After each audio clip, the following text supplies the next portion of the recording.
Olá, amigos e professores que acompanham a TV Comunitária de Brasília e o site do Simpro. Eu sou Paula Nogueira e este é o TV Simpro. Conosco aqui no estúdio, a professora Elbia Pires, que é diretora da Secretaria de Raça e Sexualidade do Simpro DF. Isso. E também suplente na Comissão Eleitoral Central. Tudo bem? Tudo bom, Paula? Bom, primeiramente, eu gostaria que você falasse um pouquinho sobre a temática do TV Simpro de hoje, que vai falar sobre a gestão democrática e a eleição dos diretores das escolas.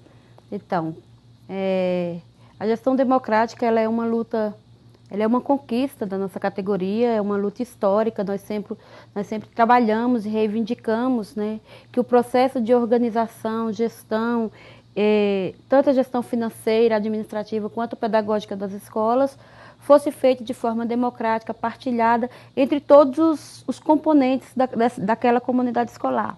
Então, para nós, a gestão democrática ela é de uma importância ímpar, né, porque possibilita, né, que a gestão seja feita de forma compartilhada entre todos os seres, participativa, e que nessa participação a gente tem um processo pedagógico que faz, acima de tudo, que os nossos educandos tenham uma formação, né, de participação e de contribuição social na organização da escola. Perfeito. Bom, nós sabemos que esse aprofundamento, né, do processo de gestão é algo novo, né?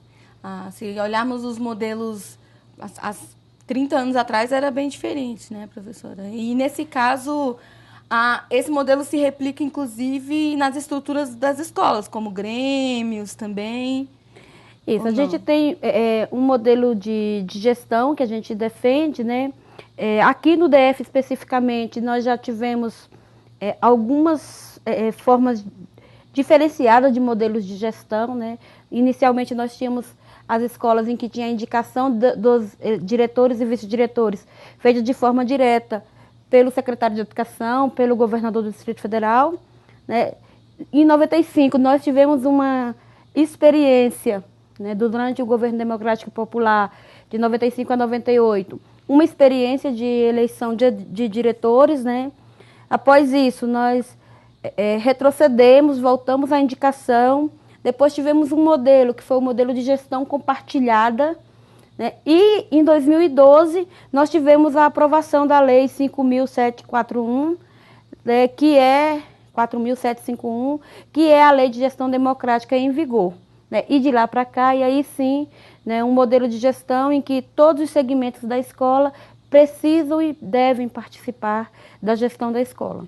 Né? E que contribui de forma inigualável para a formação dos nossos educandos como cidadão, né, e como participantes da sociedade. Perfeito. Qual que é a importância, na sua avaliação, dessa Lei 4751 de 2012? Então, a Lei 4751, ela prevê um modelo de gestão em que se dá, entre outros pontos, né, a eleição direta para diretor e vice-diretor das escolas públicas, né, a eleição direta para a participação dos membros do Conselho Escolar, né, que é um colegiado que auxilia e fiscaliza a gestão da escola, e um colegiado que tem a participação de todos os segmentos da escola, a participação dos professores, né, a participação dos companheiros da carreira assistência e educação, né, os funcionários das escolas, das secretarias, né, de apoio técnico administrativo, a participação dos pais, né, e nas escolas em que temos alunos acima de 13 anos, a participação também dos alunos no conselho escolar.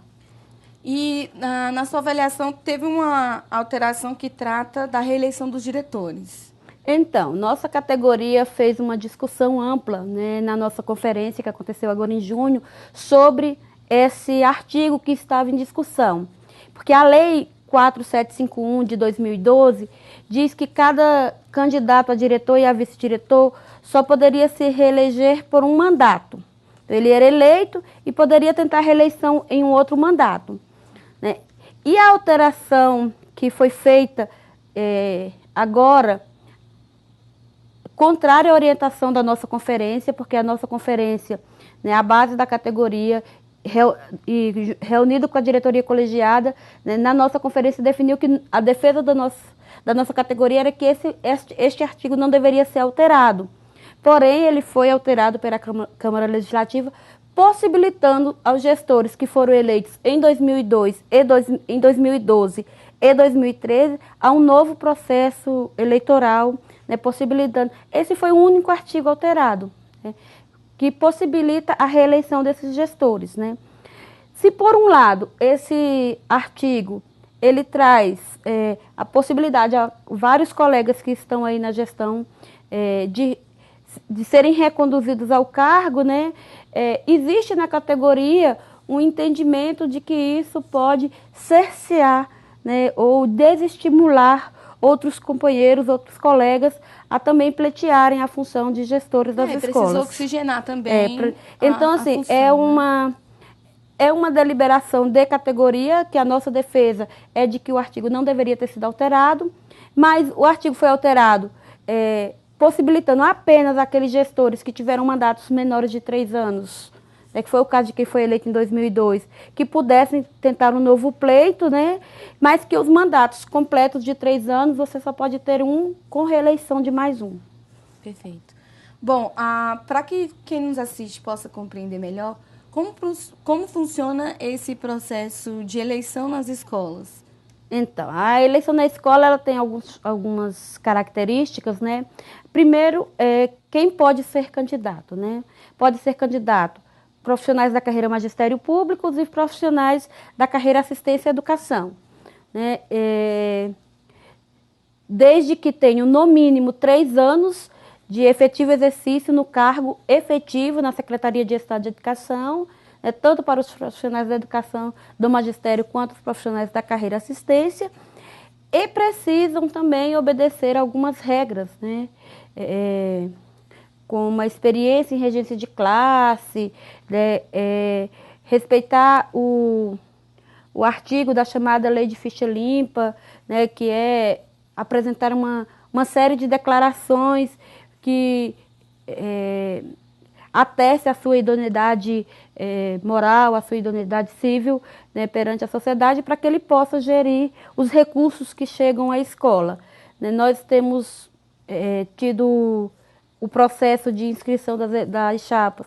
Já se encerrou, a maioria das nossas escolas tem candidatos, né, a maioria com mais de uma chapa concorrendo, boa parte das escolas com mais de uma chapa concorrendo, o que mostra que a categoria, né, tanto a carreira magistério como a carreira assistência, tem compreendido, né, e tem dado a este momento a importância que ele merece, né, num processo de discussão democrática das políticas pedagógicas a serem adotadas nas escolas, né, das políticas administrativas que precisam ser adotadas nas escolas.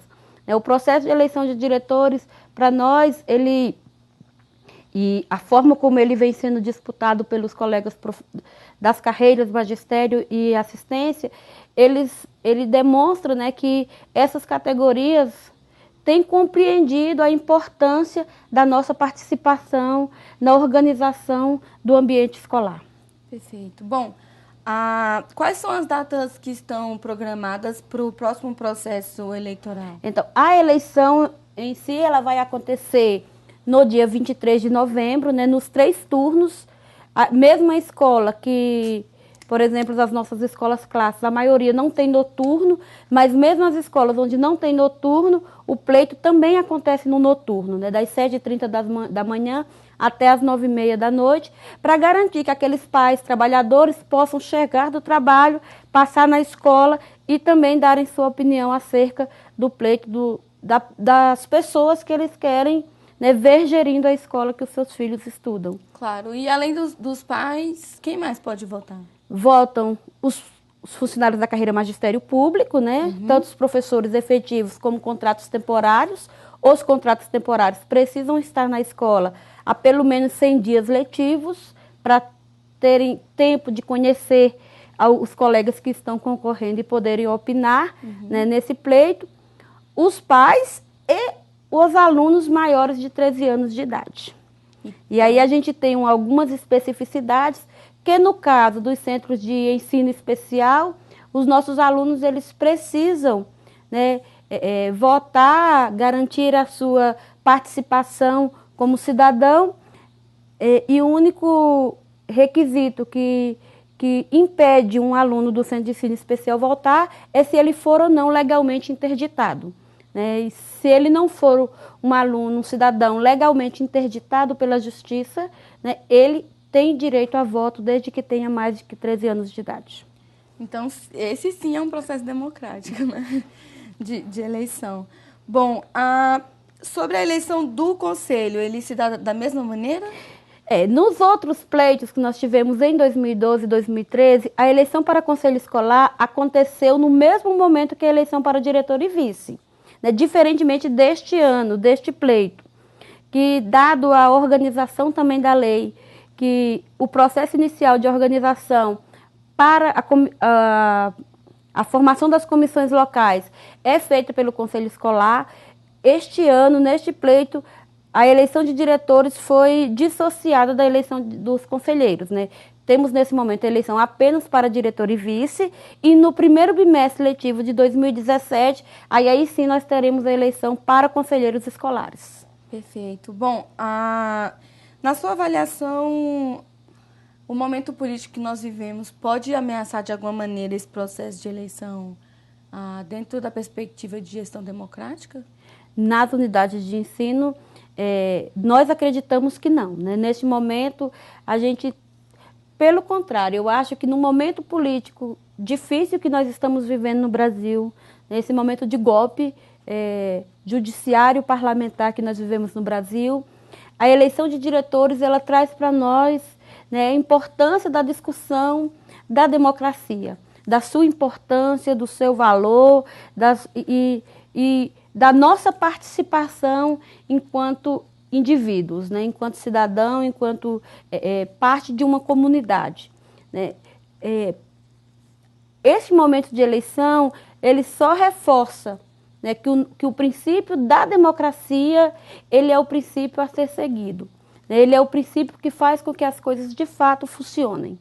Ele faz com que, de fato, todos os entes que fazem parte daquela comunidade sejam respeitados. Claro, e só dá para aprimorar o processo democrático se você exercitar, Se você exercitá-lo. E por isso a gente fala da importância de todos os entes da comunidade participarem desse momento, comparecerem à audiência pública, que é importantíssima, do dia 4 de novembro, na sexta-feira, até o dia 11, é o prazo que as escolas têm para realizar suas audiências públicas. E o que são as audiências públicas?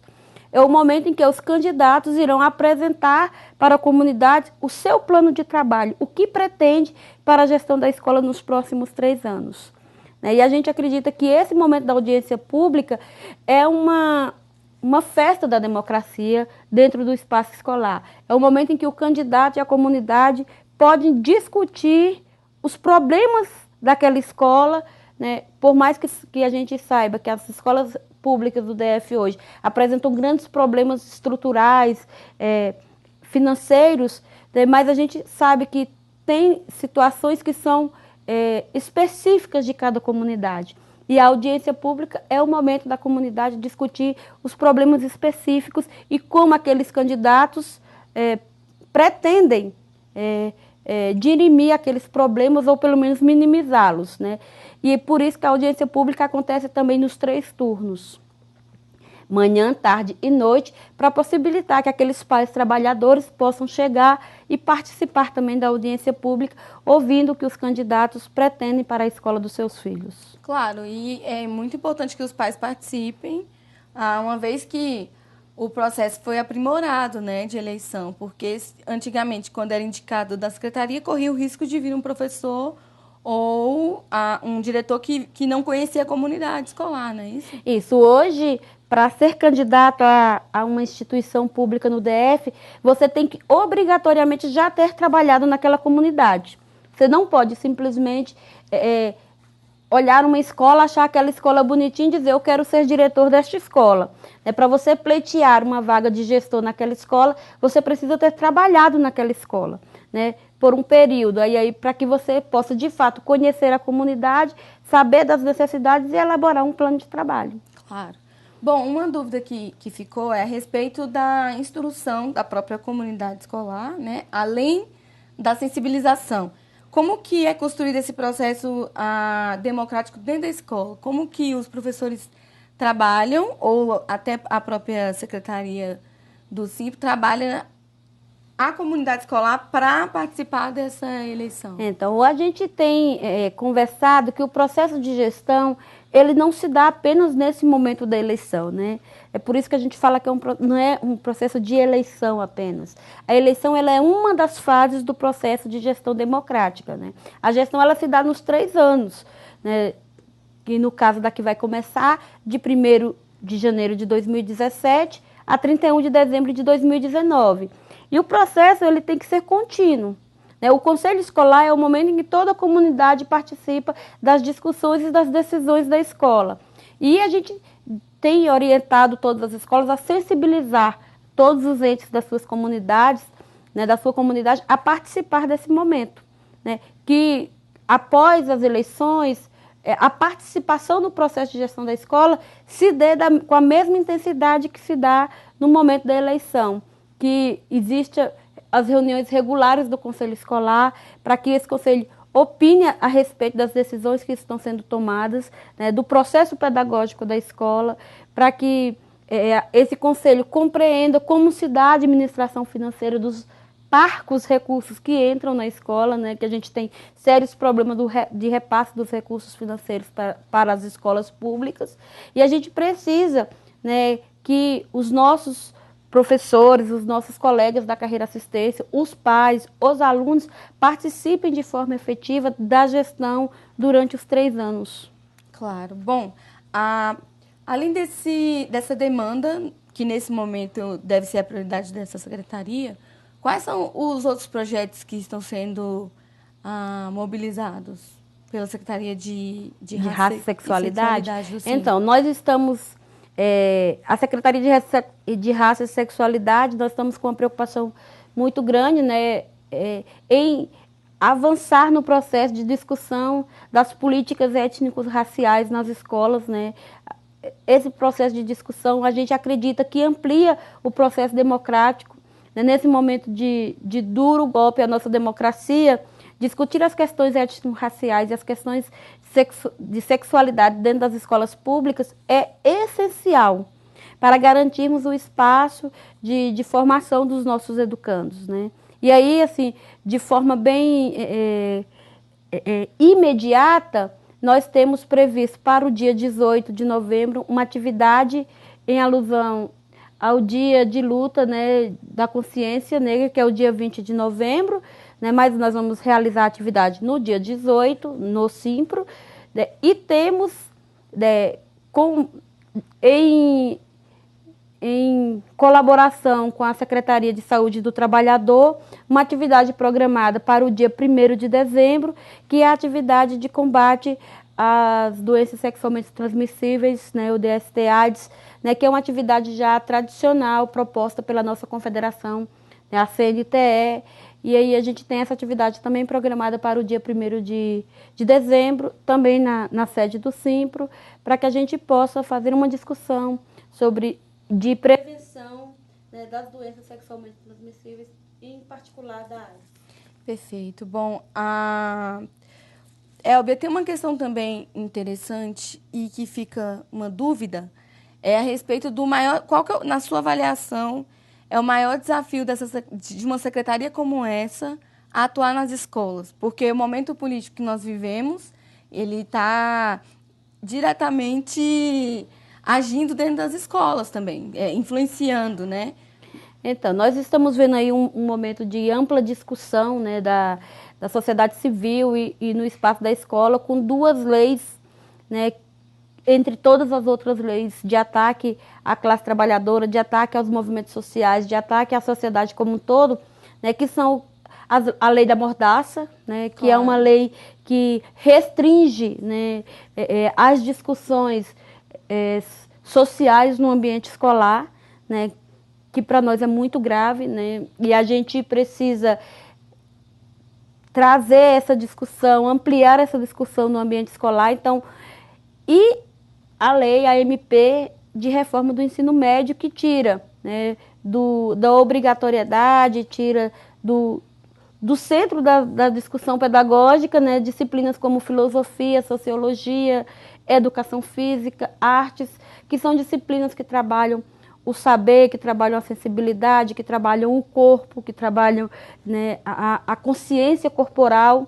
E essas disciplinas, né, para nós, a Secretaria de Raça e Sexualidade, são disciplinas essenciais na formação, né, das identidades de gênero, das identidades corporais dos educandos, da identidade étnico-racial dessas pessoas, né? Então, para nós é um grande desafio fazer o enfrentamento a essas políticas de retrocesso, né, e fazer o trabalho dentro das escolas, né? Uma vez que a gente não pode desconsiderar que o espaço escolar ele é uma representação do espaço social, né?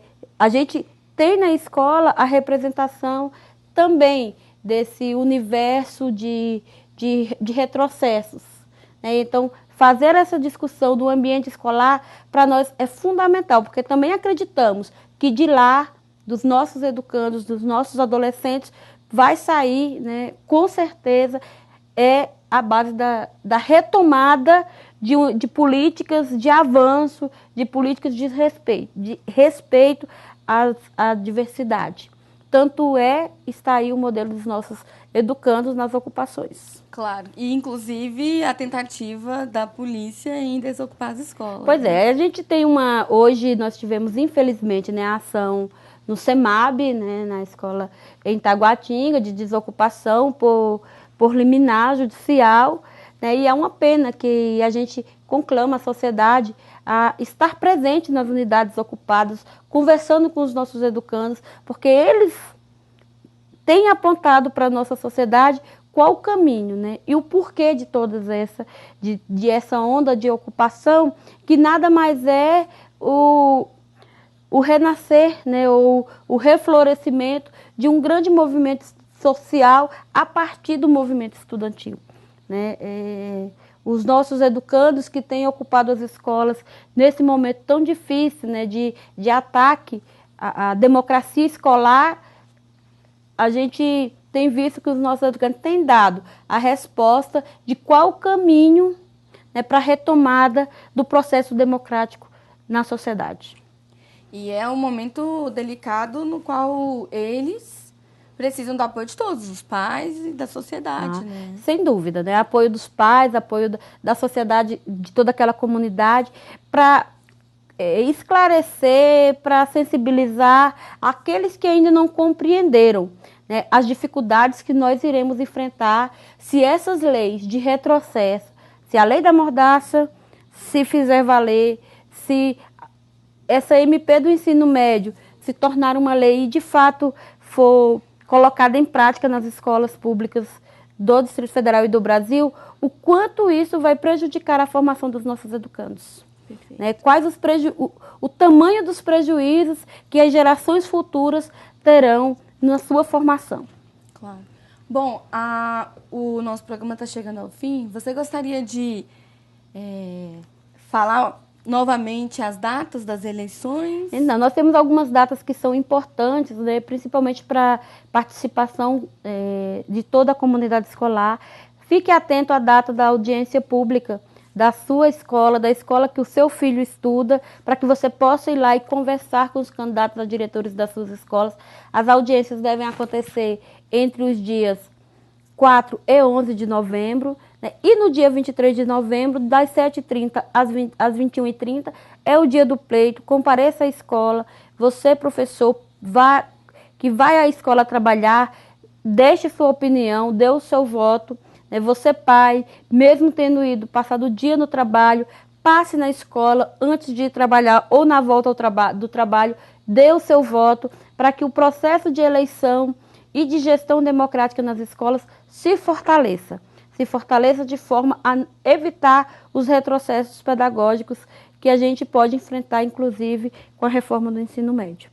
O processo de eleição de diretores faz com que a escola seja ainda mais democrática e essas discussões não estejam submetidas a alguém que foi indicado pelo Estado, né? E sim a alguém que foi democraticamente escolhido pela comunidade.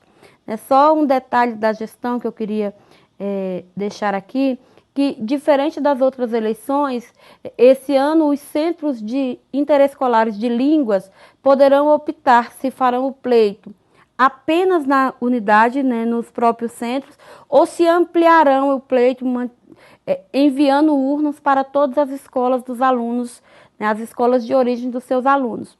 Por exemplo, nós temos o Centro Interescolar de Língua de Brasília, o Centro Interescolar de Língua número 1 de Brasília, que tem alunos em quase 400 escolas da rede, distribuído em todo o Distrito Federal. Então, esse centro vai poder dizer se suas urnas ficarão apenas no centro ou serão distribuídas para as outras 400 escolas onde tem aluno. Perfeito. Bom, Elber, quem tiver dúvida a respeito dessa dinâmica, né, do processo de eleição, pode entrar em contato com a secretaria?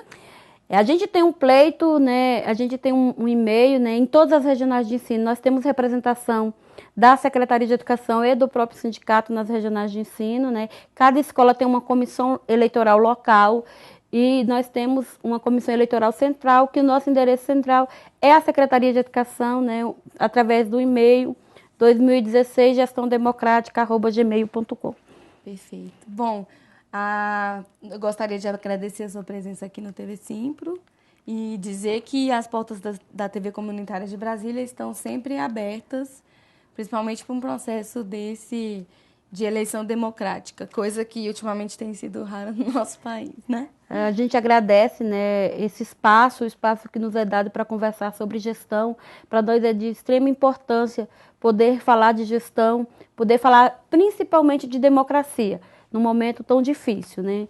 E a gente, mais uma vez, reforça, né, o convite, né, e a ideia de que o processo democrático nas escolas só faz sentido porque é para garantir a participação de todos e todos. Então é preciso e é necessário que cada uma e cada um compareça no dia 23 às escolas, compareça às audiências públicas, para que a gente possa continuar discutindo, conversando sobre o processo pedagógico nas nossas escolas. E muito obrigada pelo espaço. Eu sou Paula Nogueira e aguardo vocês no próximo TV Simpro. Continue acompanhando a programação da TV Comunitária de Brasília e informo que é possível rever o TV Simpro nas nossas redes sociais, no nosso portal do YouTube, no nosso site, além, obviamente, de poder rever na programação da TV Comunitária de Brasília e no site do Simpro. Muito obrigada e até logo.